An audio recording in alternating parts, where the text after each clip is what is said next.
చూడండి, ఇత్తువాడు వాక్యము విత్తుచున్నాడు. త్రోవ పక్కన వండువారు ఎవరనగా వాక్యము వారిలో విత్తబడును, కానీ వారు వినిన వెంటనేనంట సాతాను వచ్చి వారిలోనంట విత్తబడిన వాక్యమును ఎత్తుకుని వెళ్ళిపోతున్నాడు. స్తోత్రం చెప్పండి, గట్టిగా చెప్పండి. ఈ మాట మీకు అర్థమైతే దేవునికి మహిమ కలుగును గాక. ఏమెత్తబడితేనే ఆయన ఎత్తువాడు ఎత్తుకుంటా వెళ్తున్నాడంట. గమనించండి, వాళ్ళు వినిన వెంటనే గమనించండి, దుష్టుడు వచ్చి ఎత్తుకి వెళ్ళిపోతాడు, సాతాను వచ్చి ఎత్తుకి వెళ్ళిపోతుందంట. స్తోత్రం చెప్పండి. ఇన్ని వెంటనే రాయి మీద నీళ్ళిపోతుంటాయంటారా? అమ్మా, రాయి మీద నీళ్ళిపోతుంటాయా? రాయి మీద నీళ్ళు పోసినా నిలబడవు, అది తడవదు కూడా. దాన్ని చెమ్మ రాయి మీద నీళ్ళు వేసే మనకి వెంటనే అది ఏం చేస్తుందని మళ్ళీ ఆరిపోతుంది. స్తోత్రం చెప్పండి. అదే మెత్తగా ఉన్న మట్టి మీద అది నీళ్లు పోతే అక్కడ అది మెత్తబడుతుంది, లేదా రెండోదిగా చూస్తే అక్కడ నీళ్లు కూడా నిలబడుతుంది. హల్లెలూయా. మనం ఎప్పుడైతే వాక్యము కొరకు మన మనసును సిద్ధపరుచుకున్నామో, మనకు వినపడుతుంది, వింటున్నాం, ఇన్ని వారుగా ఉన్నాం. ఎవరు వచ్చి అంటుకుపోతున్నాడు? సాతాను వచ్చి. రెండోదిగా మనం చూద్దాం ఆ సందర్భాన్ని. రెండోదిగా మనం చూద్దాం 15వ వచనం కానించి ఆ మాటను మనం చూస్తే 16వ వచనం కానించి, అట్టువలే రాత్రి నేలను ఎత్తబడిన వారు ఎవరనగా, చూడండి, వాక్యం వింటారంట, హల్లెలూయా, సంతోషంగా ఏం చేస్తారంట? అంగీకరిస్తారంట. వింటారు, సంతోషంగా అంగీకరిస్తారు. చదవనైనా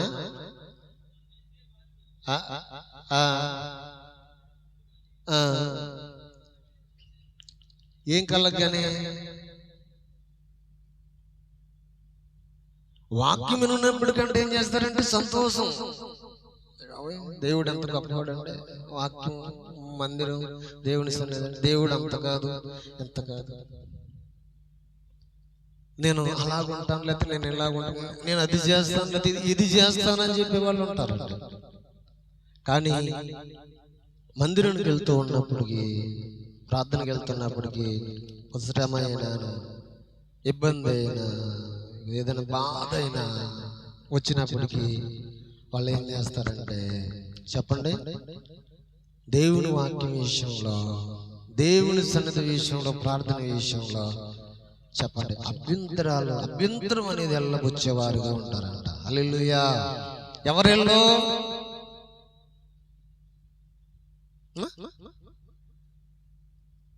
ఒకటి, త్రోవ పక్కన ఉన్నవారు విన్ని వెంటనే దుష్టుడు వచ్చి ఎత్తుకెళ్ళిపోతున్నాడు.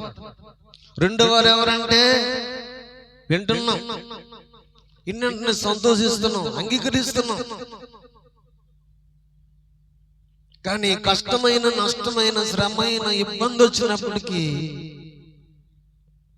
దేవుని మందిరం విషయంలో, ప్రార్థన విషయంలో, వాక్యం విషయంలో అభ్యంతరము ఎల్లబుచ్చుతో వచ్చేవారుగా ఉన్నాం. ఆమేన్. నిజమే. అమ్మ, ప్రార్థనకు మందిరానికి రావట్లేదు, అబ్బే మందిరానికి వచ్చినప్పటికి ఇబ్బందులు ఎక్కువైపోయినాయండి, ప్రార్థనకు వచ్చినప్పటికి బాధలు ఎక్కువైపోయినాయండి, కష్టాలు ఎక్కువైపోయినాయండి, అబ్బే మేము ఆ తర్వాత చూద్దామండి అనే వాళ్ళు చాలా మంది ఉంటారు అన్నమాట. స్తోత్రం చెప్పండి. ఏమీ లేనందున వీళ్ళలో మన్ను అంటే విశ్వాసము, దేవుని మీద భక్తి, హల్లెలూయా, దేవుని మీద ఆనుకున్న వాళ్ళు కారు. స్తోత్రం చెప్పండి, గట్టిగా హల్లెలూయా. ఇప్పుడు మనం ఎలాగున్నాం? ఇప్పుడు త్రోవ పక్కన ఉన్నవారు వలె ఉన్నామా? మన్ను లేక రాతి నేల వలె మనం ఉన్నామా? మూడవదిగా మనం చూస్తే, చూడండి, మూడవదిగా మనం చూసినప్పుడు కొన్ని ముళ్ళ పొదలలో పడ్డవంట. ముళ్ళ పొదలు అనగా దానికి అర్థభావం ఏంటో చూడండి. ఒక మాట చూద్దాం. ముళ్ళ పొదలు, ఆ సందర్భాన్ని మనం చూద్దాం. ఆ మాటను మనం చూస్తాం.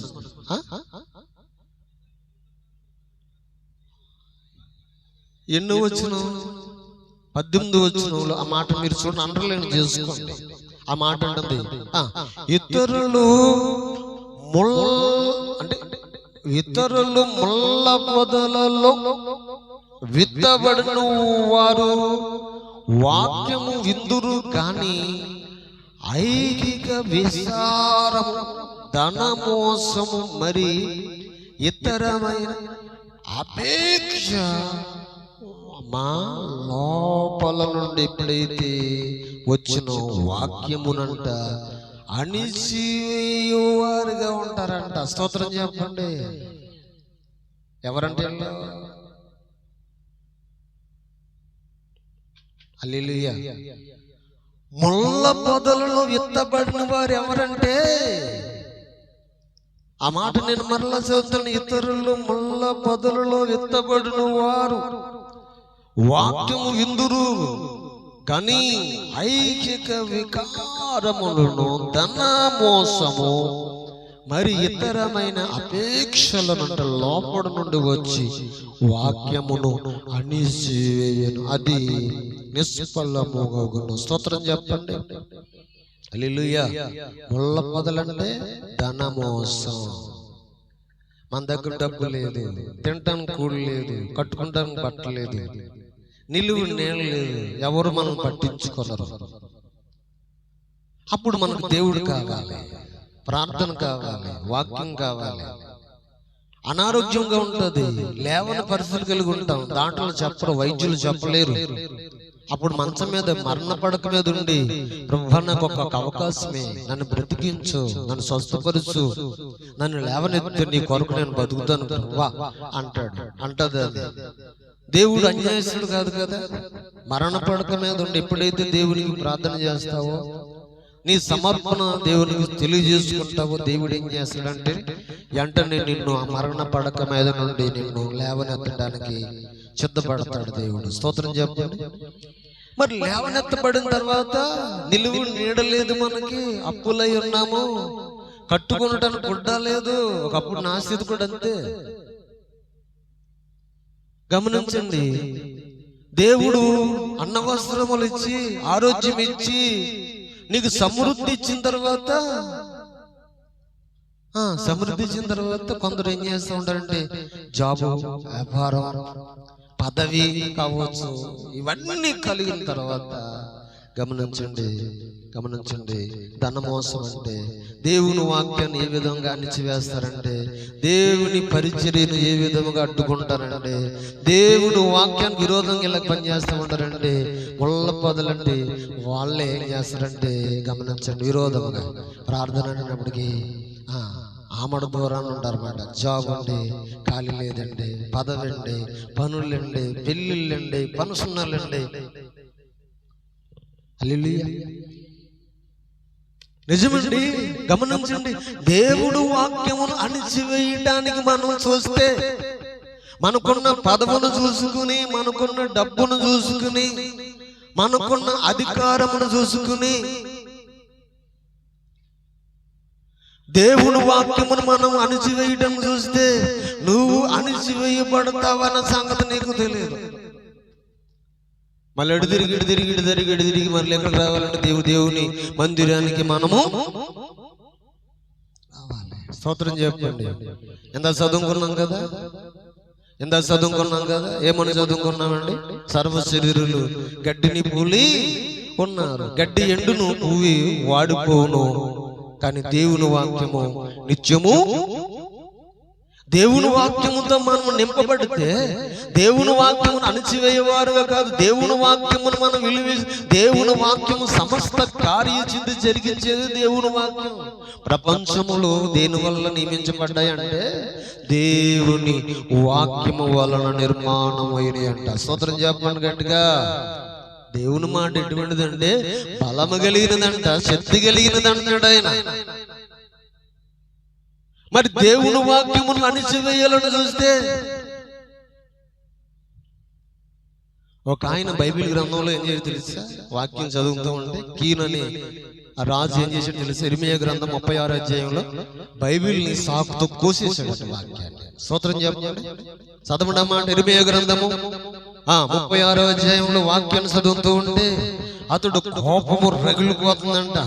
ఏంటి వాక్యం ఈ విధంగా ఉంటుందా అని చెప్పి ఏం చేశాడంటే, ఆ మనుషుడు వాక్యాన్ని బైబిల్ని ఏం చేశాడంటే ఏ విధముగా సాకుతో కోసాడో అగ్నిలు వేసి కాల్చాడు. చూద్దాం ఒక్కసారి. స్తోత్రం చెప్పండి గట్టిగా చదవండి. ఇర్మీయా గ్రంథం 36వ అధ్యాయము 21వ వచనములో, ఆ గ్రంథమును నా తెచ్చుటకు రాజు యెహూదిని పంపగా అతడు లెక్కికుడును ఎలీషాము గదిలో నుండి దానిని తీసుకుని వచ్చి రాజు వెనుకిడు